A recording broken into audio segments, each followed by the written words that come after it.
Although many people are unaware of the importance of a logo in any project, it is really something of vital importance for any company, franchise, and project you are going to start. If you have a logo that is not visually attractive or that does not connect with what you want to project, then it will be very difficult for you to start in the best way. Throughout the years, Power Rangers has had several logos, and we are not talking about the logos of each season, since obviously it would be different because each one has a different name. We are referring to the main logo of the franchise, which has been modified little by little, and although at the beginning it had many changes, then they were small changes. First, let's talk about the history of the Power Rangers logos, and then let's talk about the possible logos they could have in the reboot. From 1993 to 1996 they used the Mighty Morphin logo, and this has a very specific reason.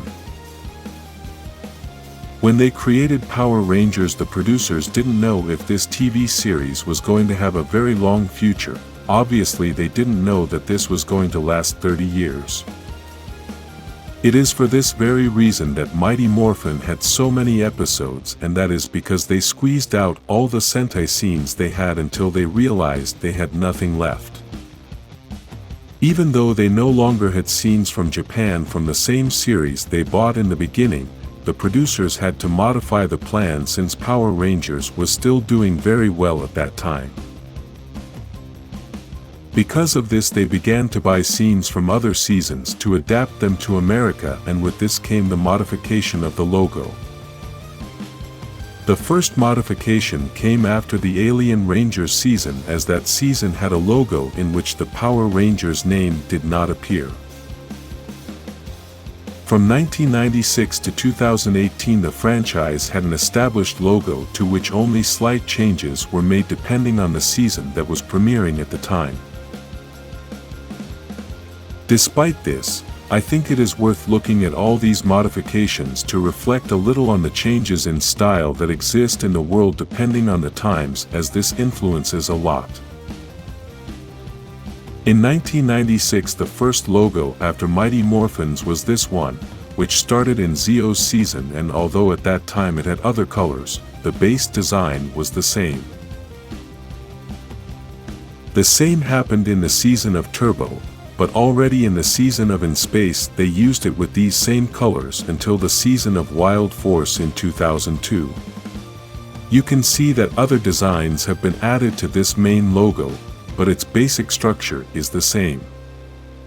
In 2003 they changed a few things, removed the Saban's name and added a little glow at the end of the lightning bolt.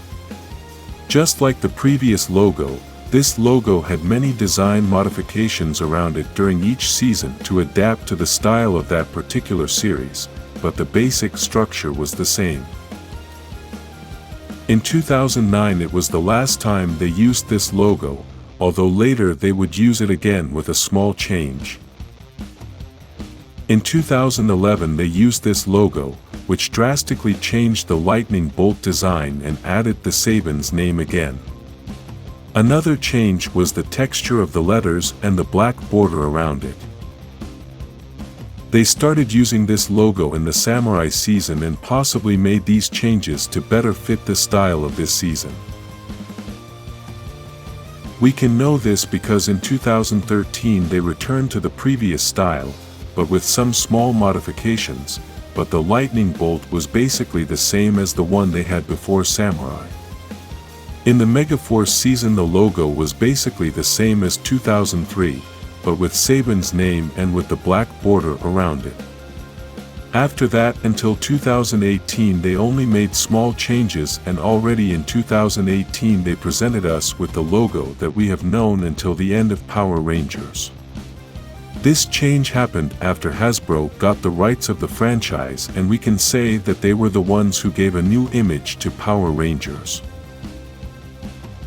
Basically from 1996 to 2018, the Power Rangers franchise had the same logo and only made some minor changes.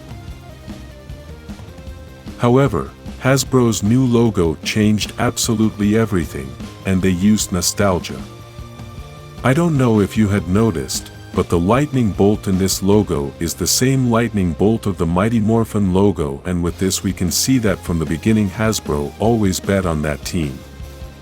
However, the letters are very different, and due to the design style of this era, these letters are simpler.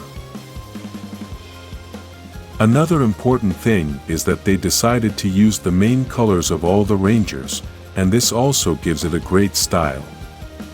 In my opinion, as a professional graphic designer, I think they did an excellent job, and it was a very good decision to change the logo since the previous ones were not very good.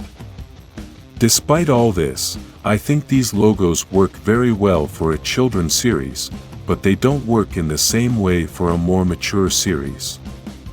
It is for this very reason that in 2017 we could see a new logo in the movie that was released that same year, and here we could see a very different design. The most significant change was the lightning bolt, as we have always seen this lightning bolt with only one tip, but in this logo it has two tips, and it looks very different. Another change is the typeface and the effects they have, since they tried to give it that seriousness that the logo needs for a project like this.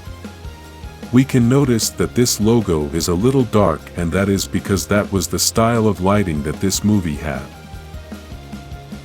Despite all these changes, I must say that I was never convinced by this logo to be the official logo of the franchise in the reboot. Let's remember that the 2017 movie was the first attempt to create a reboot of Power Rangers, but because it was a failure in sales, then they canceled the project. The main features that the logo of the reboot must have are in this 2017 logo. The problem is that this is not enough, because in the design not only the features matter, what also matters is the creativity of the design and the connection you can achieve with the style of the project. A logo that works very well is the Avengers logo, which has had to be adapted for each movie, but always keeps its base design. This logo represents very well the heroes and villains of these movies, since it projects dynamism, style, power, security, and quality visual effects. This is one of the most important things of a project, since it is the first letter of introduction and can define the style that the project will have in the visual part. We could notice this in the logo of the 1995 Power Rangers movie, in which they used basically the same Mighty Morphin logo, but they made some important modifications. The first change is the color, and here they went to a darker style since the previous one had many bright colors. Another change is the texture and the effect this has on the lighting.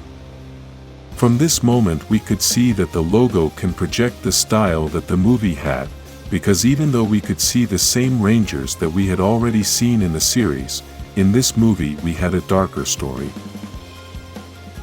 In order to create the thumbnails for this channel, I had to create Power Rangers logos to have something a little different, and because of this I realized how complicated it can be to create a logo for the reboot.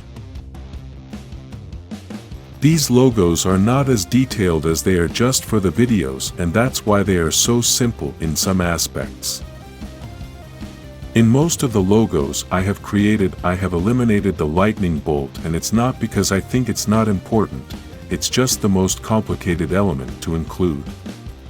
For those who don't know about graphic design, a logo takes several days to create because it needs planning, research, sketches, proofs, and many other things that take a lot of time. The logos I'm creating are done in less than 30 minutes since they don't have so much importance, but here you can see more serious styles that are more suitable for a reboot aimed for a more mature public. If you are waiting for the reboot, like this video and subscribe for more Power Rangers info.